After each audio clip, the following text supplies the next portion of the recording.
Dad Perfect Events. I was staring at my laptop screen in my home office, reading an email that wasn't meant for me when my world fell apart. The coffee in my hand went cold as I read Sarah's message to her business partner. The old man finally transferred the last $50K. Once we close the Torres account next month, we can push him out completely. He'll never see a dime back. The old man, that's what my daughter-in-law called me. My name is Michael Torres. I'm 57 years old, and I just discovered that my own family had been running a sophisticated con on me for the better part of a year. Let me back up and tell you how this nightmare started, because it's important you understand just how carefully they played me. When David, my 32-year-old son, came to me last spring with his business idea, I was actually proud of him. Finally, he was taking real initiative instead of bouncing between tech jobs every 18 months. Sarah, his wife, who's a corporate lawyer with one of those downtown firms, had it all mapped out on professional spreadsheets. They wanted to start a consulting firm helping small businesses with their digital transformation. Dad, we need 280 kilos to get this off the ground, David had said, sitting across from me at my kitchen table with those glossy presentation folders Sarah had prepared. The same kitchen table where Carol used to help him with his homework 20 years ago. You know the industry better than anyone. You understand both the tech side and the business side. He was right about that. 35 years at Boeing's Seattle facility, working my way up from junior systems engineer to senior project manager, taught me plenty about technology budgets and corporate dynamics. I'd managed teams of 50 people and multi-million-dollar aerospace projects. When Sarah walked me through their market analysis and financial projections that evening, everything looked solid. Market research, client pipeline development, competitive analysis, even contingency planning for different growth scenarios. We want you as our founding partner, Sarah had explained, her lawyer voice smooth and professional as she turned each page of the presentation. Your investment gets you 40% equity, but you don't have to worry about day-to-day operations. Think of it as your retirement project. Carol, my wife of 34 years, had passed away 3 years earlier after a brutal 8-month fight with pancreatic cancer. The house felt too quiet most days, and frankly, I was excited about being involved in something meaningful with my son. The 280 kilo would come from my Boeing retirement fund and some savings Carol and I had carefully built up over the decades. Money we'd planned to use for travel, for spoiling grandchildren that never came, for a comfortable retirement together. But Carol was gone, and David was here, asking for my help to build something. It felt like honoring her memory in a way, investing in our son's future. I transferred the money in 3 installments between April and July, exactly as Sarah had recommended for optimal tax positioning. David was so grateful during those months, calling me every Sunday evening with detailed updates about office space hunting, client meetings, and partnership discussions. Sarah would send me professionally formatted monthly reports with charts and graphs showing their progress. Everything seemed legitimate, even impressive. They'd signed a lease on a small office in the Bellevue Tech corridor. They were meeting with potential clients. They'd hired a part-time administrative assistant. Sarah showed me business cards and a company website that looked completely professional. The first red flag came in late August. I'd called David on a Wednesday afternoon asking if I could swing by their office to see the setup, maybe take them to lunch, meet their assistant, see where my retirement savings were being put to work. David got weird about it. His voice changed, became evasive. "Oh, we're still getting the space organized. Dad, you know how it is with construction delays and permits. Maybe next month when everything's more settled." Next month became the month after that. Then it was, we're so busy with client work, it's just not a good time for visitors. Always an excuse, always delivered with just enough detail to sound reasonable. In September, I started noticing changes during our monthly family dinners at my place. Sarah had become more distant, less interested in answering my questions about specific clients or projects.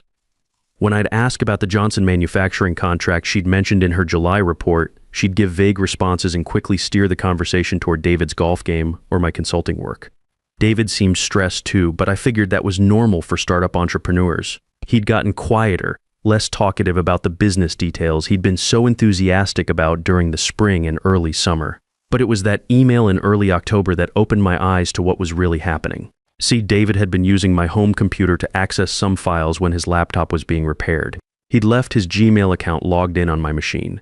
I wasn't snooping, I swear. I was just trying to get to my own email when I noticed he had several unread messages from someone named Jennifer Martinez. The subject line on one of them caught my eye. Torres Account Strategy, Phase 3. That's when I saw Sarah's email thread with this Jennifer person, someone I'd never heard mentioned in any of our family conversations or business updates. The Torres account, they called it. Like I was just another client to be managed, manipulated, and eventually discarded. I sat there in my home office for over an hour that night, reading through months of correspondence between Sarah and Jennifer Martinez. My hands were actually shaking as I scrolled through message after message, watching them discuss me like I was some kind of mark in a confidence game. Sarah and this Jennifer had been planning from the very beginning to structure the company so they could legally push me out once my capital was fully invested. They'd used corporate shell games and legal loopholes that they assumed I, as just an engineer, wouldn't understand or even think to investigate. The old man has been surprisingly cooperative. Sarah had written in one email from June. David keeps him updated just enough to feel involved, but not enough to ask the right questions. Once we hit the 300K threshold, we can trigger the dilution clause. Dilution clause, I'd signed those documents back in April, trusting Sarah's explanation that they were standard partnership agreements. She'd rattled off legal terminology while I focused on supporting my son's dreams, and I'd signed where she told me to sign. But here's what Sarah didn't know about this old engineer. I'd spent 35 years reading technical specifications, contract details, and corporate documentation at Boeing. I understood more about legal language and business structures than she gave me credit for. I just hadn't thought I needed to protect myself from my own family. The worst part was reading how they talked about Carol's memory. In one message, Jennifer had suggested they play up the sentimental angle about honoring my late wife through family business investment. Sarah responded that she'd already been mining that emotional territory and that I was completely hooked on the legacy narrative. They were using Carol's death to manipulate me. The woman who'd raised David, who'd taught him right from wrong, who trusted him to take care of me when she couldn't anymore. They were turning her memory into a weapon against me. I didn't sleep that night. Instead, I printed out every email I could access and started making notes in the margins. The same way I used to analyze technical problems at Boeing. What did I know? What could I prove? What were my options? By morning, I had a plan. I called in sick to the part-time consulting work I'd been doing to stay busy. Then I drove downtown to the financial district looking for a lawyer who specialized in white-collar crime and business fraud. I found Stanley Murphy through Google reviews. Apparently he'd made a name for himself, prosecuting sophisticated financial scams targeting older investors. Stanley's office occupied the 15th floor of one of those glass towers near Pike Place Market. Professional but not flashy. The kind of place where serious work got done without show. When I laid out the whole story for him, spreading my printed emails across his conference table, Stanley leaned back in his chair and whistled softly. "Mr. Torres," he said after reviewing the evidence for 20 minutes, "if what you're showing me is accurate, we're looking at potential wire fraud, breach of fiduciary duty, conspiracy to commit theft, and possibly RICO violations if this Jennifer Martinez has done this before." Stanley introduced me to his associate, Patricia Foster, who turned out to be both a lawyer and a certified forensic accountant. Over the next 2 weeks, Patricia dissected every transaction, every contract, every corporate filing related to David and Sarah's business. She had me bring in all my bank statements, all the documentation from the original investment, every piece of paper I'd signed. "They're good," Patricia admitted during our second meeting in Stanley's conference room, charts and spreadsheets covering the mahogany table. "Technically, the way they've structured this partnership agreement, they probably could force you out legally once they hit certain investment milestones. But they made one crucial mistake." She pulled out a document I'd signed back in April, pointing to a specific paragraph buried in the middle of page 3. "This clause here protects investors from material misrepresentation. Did they ever tell you they planned to remove you as a partner once you'd invested a certain amount? Never. Sarah specifically said I'd always be part of the company. That this was about building something together as a family.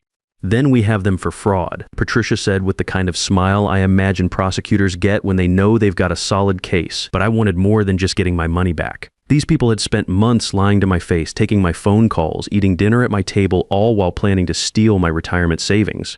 Sarah had calculated exactly how to manipulate a grieving widower, and she'd trained my own son to help her do it. Stanley suggested we build an airtight case before confronting them. If we tip our hand too early, they might try to cover their tracks, delete communications, or move assets offshore. We need to document everything first. So I became an investigator in my own family.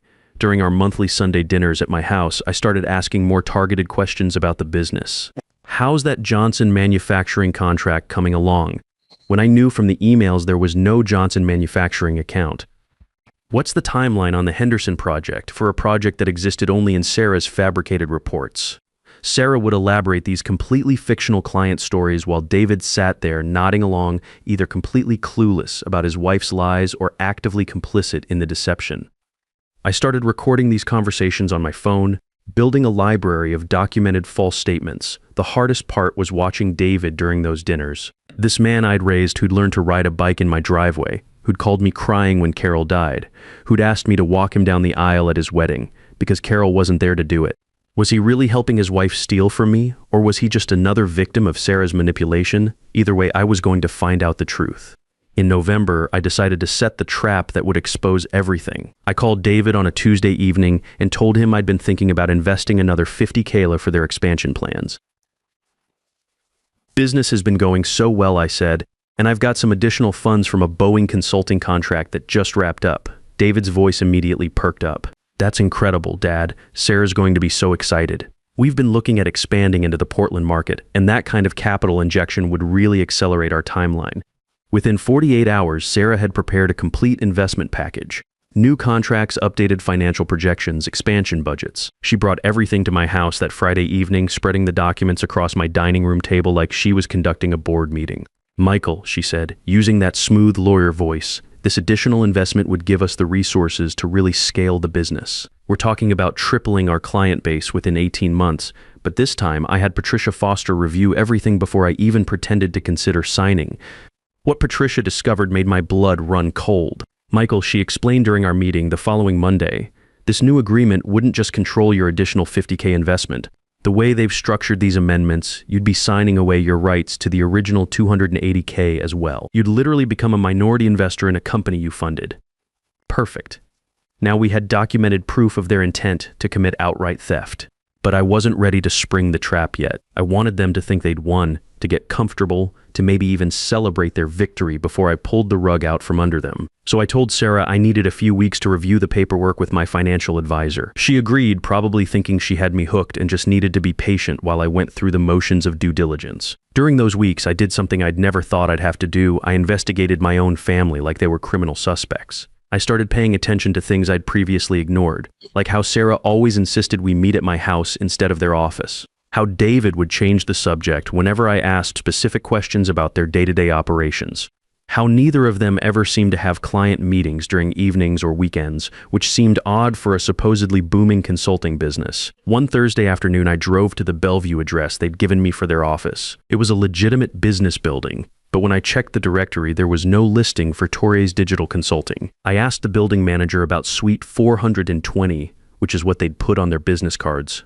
Oh, that's been vacant for about 6 months, he told me. Previous tenant moved out last spring. We've been showing it to prospects, but nothing's been signed yet. They didn't even have an office. Everything had been fabricated. I started researching Jennifer Martinez, Sarah's supposed business partner. According to LinkedIn and other professional networks, she'd been involved in at least 3 other consulting ventures over the past 5 years. Each one had folded after 12-18 months, leaving investors with nothing to show for their money. Sarah wasn't just stealing from me. This was her business model. On December 15th, I invited David and Sarah to lunch at Morton's Steakhouse downtown. I told them I was ready to sign the expansion documents and wanted to celebrate our growing partnership. Sarah brought a briefcase full of contracts and seemed genuinely excited about closing the deal. We were seated at a corner table with a view of Elliott Bay, the kind of place where businessmen made important deals. Sarah ordered champagne to toast our expanded partnership. David seemed nervous, but I figured he was just excited about the additional capital injection. Before we sign anything, I said, pulling out my phone after the champagne arrived, I want to clear up some confusion about our existing agreement. I played them the recording from Patricia's office where she explained how their original contract was specifically designed to eliminate my ownership once I'd invested beyond a certain threshold. Then I showed them printouts of Sarah's emails with Jennifer Martinez, including the ones where they discussed the Torres account and strategies for pushing out the old man. David's face went completely white. Sarah tried to grab the papers from my hands, but I'd already pulled them back and tucked them into my jacket. Michael, Sarah said, her lawyer voice kicking into damage control mode, I think there's been a serious misunderstanding about the nature of these communications. No misunderstanding, I said calmly, taking a sip of the champagne she'd ordered to celebrate stealing my retirement. You've been planning to defraud me from day one. You've lied to me for 8 months, used my son to manipulate me, and treated me like some senile fool who wouldn't figure out what you were doing. David finally found his voice, but it came out as barely a whisper. Dad, I never meant for any of this to happen. Sarah said the contract terms were just standard business protection. Standard business protection. I looked at my son, this 32-year-old man I'd raised to be honest and decent.